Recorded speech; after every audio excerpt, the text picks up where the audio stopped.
You may not like what I'm about to say, but I'm going to say it anyway. Most companies say they care about employee experience.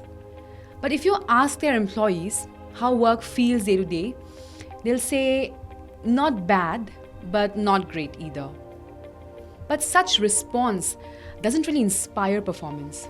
It does not build culture, and it definitely does not keep your top people around. So, what inspires performance is the real question. What can turn a mediocre experience into something people actually talk about, and that too with pride?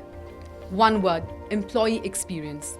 That's right, employee experience can make or break a company, which is why in this video I'll break down 4 very important practical strategies to help you build an experience that your employees will be proud to be part of. Number 1, map the employee lifecycle, then audit it.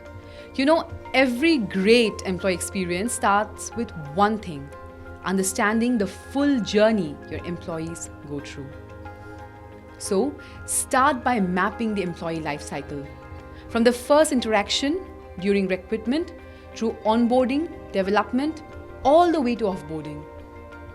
Then, take a closer look at each stage and ask, is the onboarding clear, welcoming and structured, or is it overwhelming and inconsistent? Do your employees see real opportunities for growth, or are career paths vague and confusing? Is feedback part of the culture or something that only happens once in a year? Your goal is to identify and fix the cracks in the system and make sure they are not left to chance or gut feeling. You can use data such as pulse surveys, engagement scores, and stay interviews. These will show you where the gaps are, where the experience really breaks down. Number 2, build around 3 experience pillars. A strong employee experience isn't built on perks, it's actually built on pillars.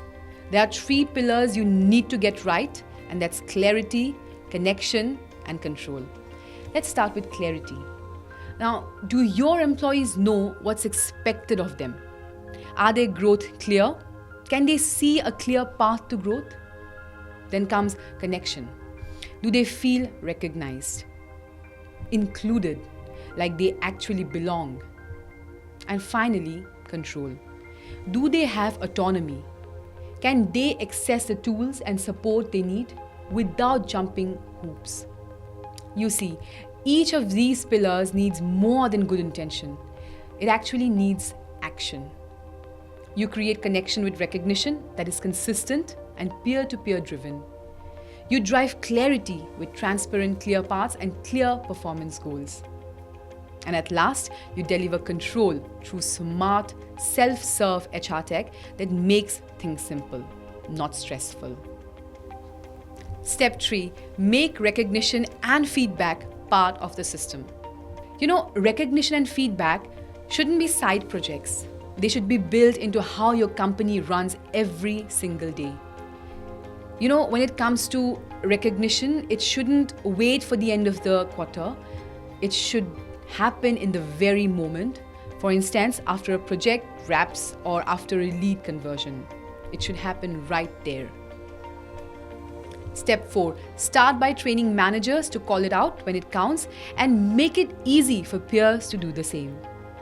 Now, when it comes to feedback, don't collect it just to tick a box. Act on it.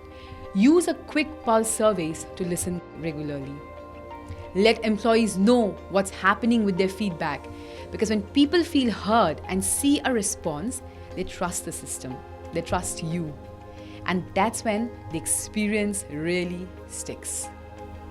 So HRs, that's how you build an employee experience that becomes part of your reputation. Thanks for watching this. If this resonated, subscribe for more content like this and feel free to share how you are elevating employee experience in your company. Till then, take care.